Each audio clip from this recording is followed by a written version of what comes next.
के मुल्क को नुकसान पहुंचाने के हवाले से वो आई थी जरताज गुल के हवाले से। जरताज गुल के साथ ये काफी करने का सब मीडिया ना खेलें। मीडिया पे आके जो है कि भाई अगर वारिस खान थाने में अगर कोई आपका जानने वाला है तो वजीर आजम यार शहबाज शरीफ को भी वजीर आजम कह दिया करो यार। तो अस्सलाम वालेकुम नाजरीन, जेजे टीवी के प्लेटफॉर्म से मैं हूं सुल्तान और आप देख रहे हैं मेरा डिजिटल चैनल। नाज़रीन, जैसा कि आपको मालूम है पाकिस्तान में हुकूमत साजी के हवाले से काफ़ी सारी जमातों का इत्तेहाद हो चुका है। पंजाब में भी हुकूमत बन चुकी है, सिंध में भी बनने जा रही है, वफाक में भी बनने जा रही है। अगर बात की जाए तो बलोचिस्तान में भी अनकरीब हुकूमत बन जाएगी। आज कह लें कि एक और कह लें कि जो साबका रावलपिंडी कमिश्नर थे लियाकत चट्टा साहब का एक बयान जारी हुआ था।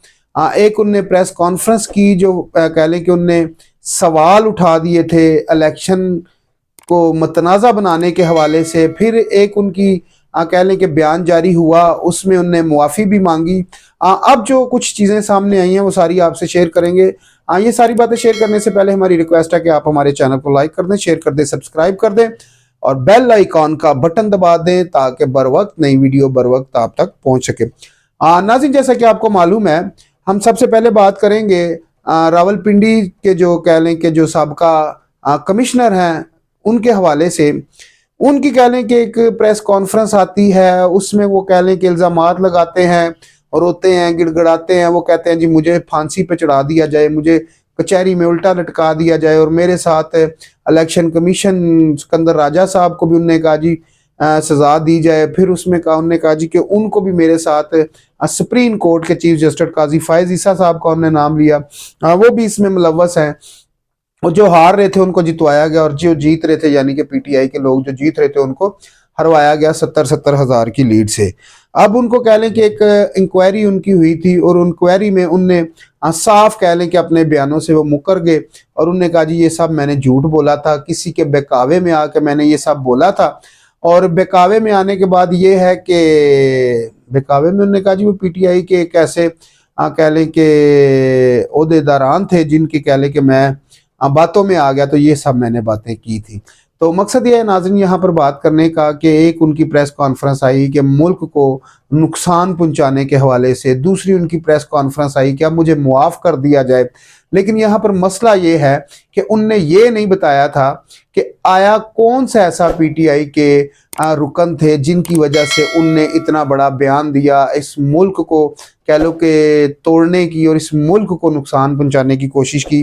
कह लें कि जितनी भी इंक्वायरी हुई उनके फ़ोन का कह लें कि फोरेंसिक हुआ और उसके हवाले से जो कॉलें थी ज़्यादा से ज़्यादा उनकी जो ज़्यादा कॉलें यानी कि उनके मोबाइल से निकली हैं, आउट कॉल और इन कॉल और आउट कॉल की जो कह लें कि जो सारा रिकॉर्ड मिला है वो मिला है मियां असलम इकबाल जो कि पीटीआई के कह लें कि एक ओहदेदारान भी है और ख़ास रुकन भी है। और अगर देखा जाए तो मियां असलम इकबाल जो हैं पंजाब असम्बली के लिए पीटीआई ने उनको नामज़द भी किया हुआ था और पीटीआई ने उनको नामज़द किया था पंजाब के कह लें कि वज़ीर आला की तौर पे। तो यहाँ पर अब ये जो बात सामने आ रही है उनकी जो जितनी भी कॉल्स कह रहे हैं कि उनकी जो हिस्ट्री निकली है, जितनी भी उसका रिकॉर्ड निकला है, तो मियां असलम साहब उनके कह लें कि अटैचमेंट में आ रहे हैं। किसके?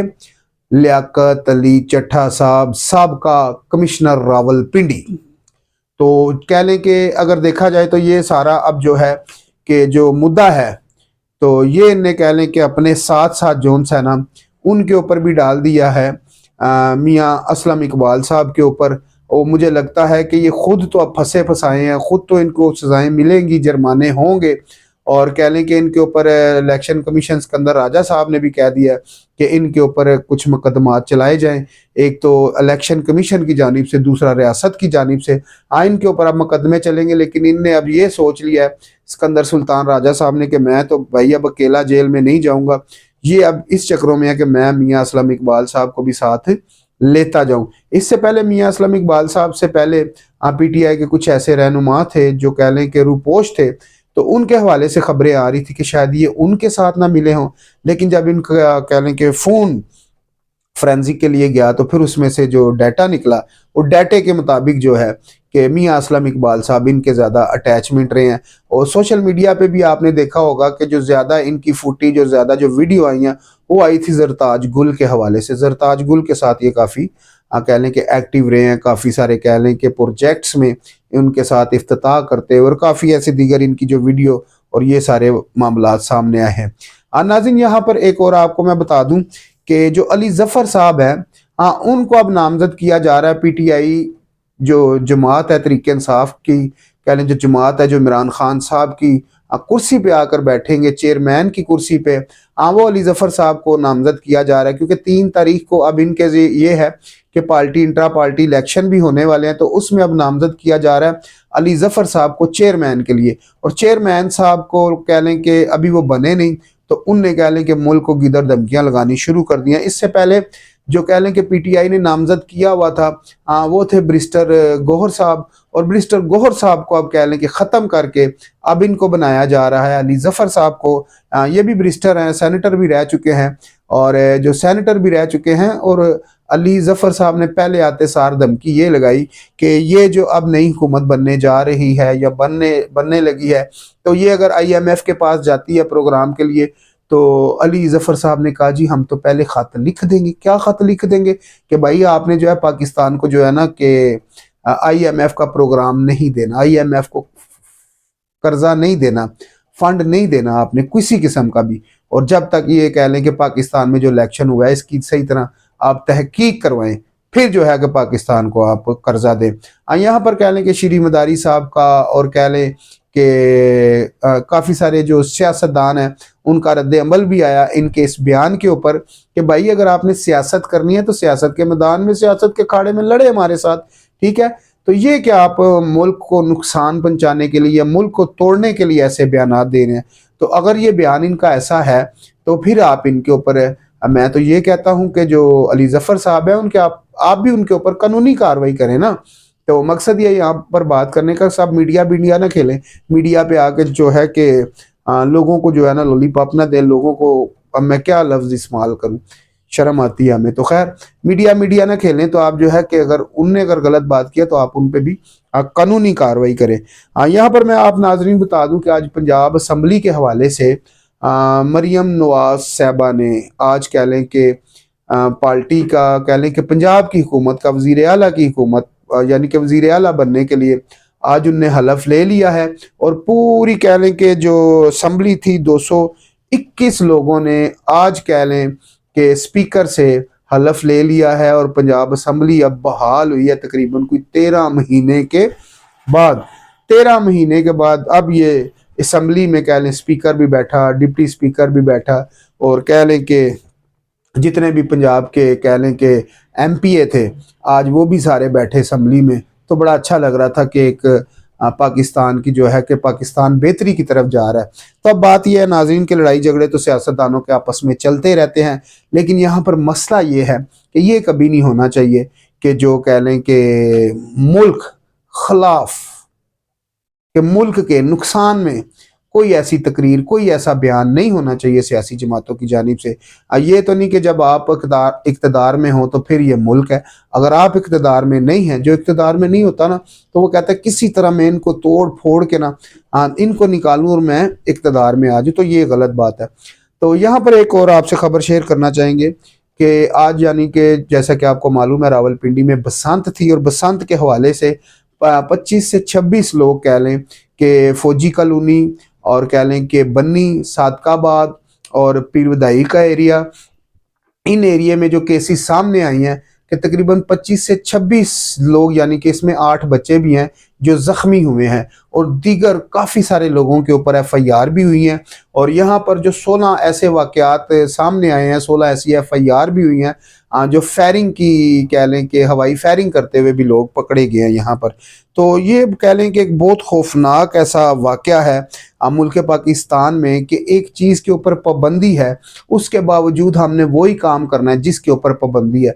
तो फिर मेरा ख्याल जब आप कानून की कह लें कि इज्जत नहीं करेंगे, बनाए हुए कानून को कह लें कि अपने पैरों के नीचे रौंदेंगे तो मेरा ख्याल है फिर कानून अपनी हरकत में आएगा। अभी थोड़ी देर पहले मुझे भी एक दो ऐसी कॉलें आई हैं कि भाई अगर वारिस खान थाने में अगर कोई आपका जानने वाला है तो हमारे फलां 3 बच्चे पकड़े गए हैं, तो लिहाजा आप मीडिया से हैं तो आप हमारे साथ चलें तो हमारे बच्चों को बाज़ात करवा दें। तो मैं फिर क्या कर सकता हूँ यहाँ पर, मकसद ये है यहाँ पर बात करने का, जब आप लोग खुद कानून का कह लें कि ख्याल नहीं करते तो कानून के ऊपर जो है कि आप अमल नहीं करते तो फिर ज़ाहिर बात है कानून तो अपनी हरकत में आएगा। तो नाज़रीन यहाँ पर हम बात कर रहे थे हुकूमत के हवाले से, हुकूमत साजी के हवाले से।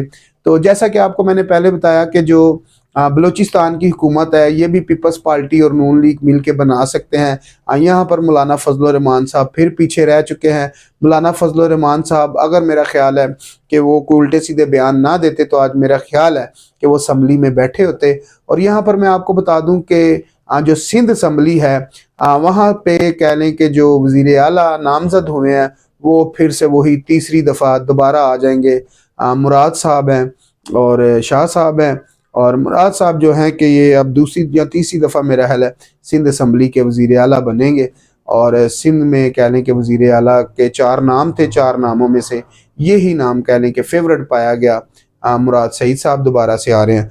तो यहाँ पर मैं एक चीज़ और बता दूँ आपको कि जो बलूचिस्तान है उसकी कह लें कि हुकूमत साजी के हवाले से कोई अभी सही नाम सामने नहीं आए।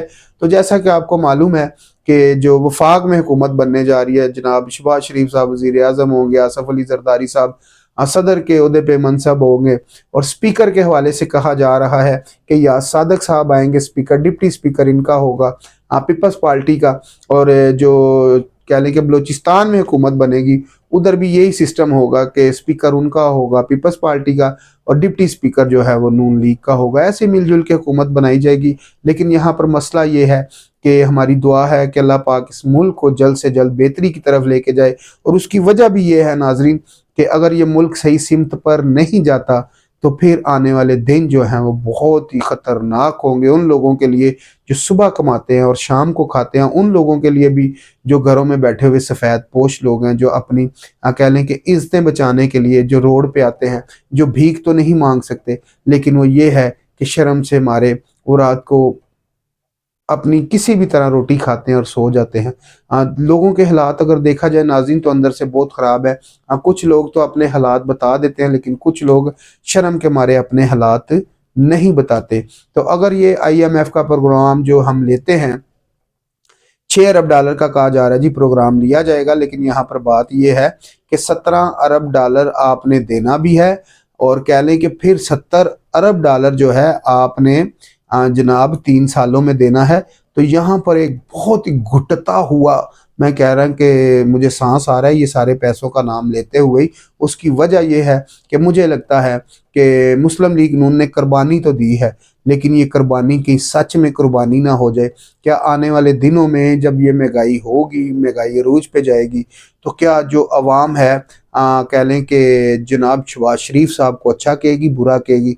अच्छा यहाँ पर एक मज़ेदारी की बात बता दूँ, आज जब मरियम नवाज साहबा कह लें कि जब पंजाब असम्बली में दाखिल हुई तो वहाँ पर नारे लग गए। कौन से नारे लग गए, बड़ी हैरानगी की बात है। अच्छा जी, वज़ीर आज़म बन रहे हैं शहबाज शरीफ साहब और नारा हमेशा जहाँ भी मैं देखता हूँ ना कि वज़ीर आज़म वज़ीर आज़म वज़ीर आज़म, कौन जी, नवाज शरीफ वज़ीर आज़म, नवाज शरीफ वज़ीर आज़म। यार शहबाज शरीफ को भी वज़ीर आज़म कह दिया करो यार, अब तो वो दूसरी दफ़ा वज़ीर आज़म बनने जा रहे हैं। तो खैर नाज़रीन यहाँ पर बात ये है कि अच्छी बात है, अपने जो कायद हैं जो बड़े हैं उनको इज्जत देनी चाहिए। नवाज शरीफ साहब का जी जहाँ मर्जी आप जाएं तो नवाज शरीफ भी वज़ीर आज़म के नारे लगते हैं। कभी भी हमने नहीं देखा किसी भी कह लें कि जलसे में, जुलूस में, कवरेज में कि नारे लगे हुए वज़ीर आज़म शहबाज शरीफ, वज़ीर आज़म शहबाज शरीफ। ये मैंने ही कहा है वैसे तो खैर लोग भी कहते ही होंगे। तो दूसरा ये है कि जो है कि ये जो सिंध असम्बली है, पंजाब असम्बली है, इसके हवाले से कह लें कि कोई हकमी फैसला सही सामने नहीं आया, लेकिन थोड़े दिन तक ये सिंध असम्बली और बलूचिस्तान की असम्बली भी ये भी पूरी हो जाएगी। और रही हमारी वफाक की तो भी ये भी अनकरीब जो है इसका कह लें कि जो कानून साजी हो गई ये भी इंशाल्लाह पूरी हो जाएगी। इसके साथ अपने भाई सुल्तान को इजाज़त दीजिए, मिलते हैं अगली वीडियो में। अल्लाह हाफिज़।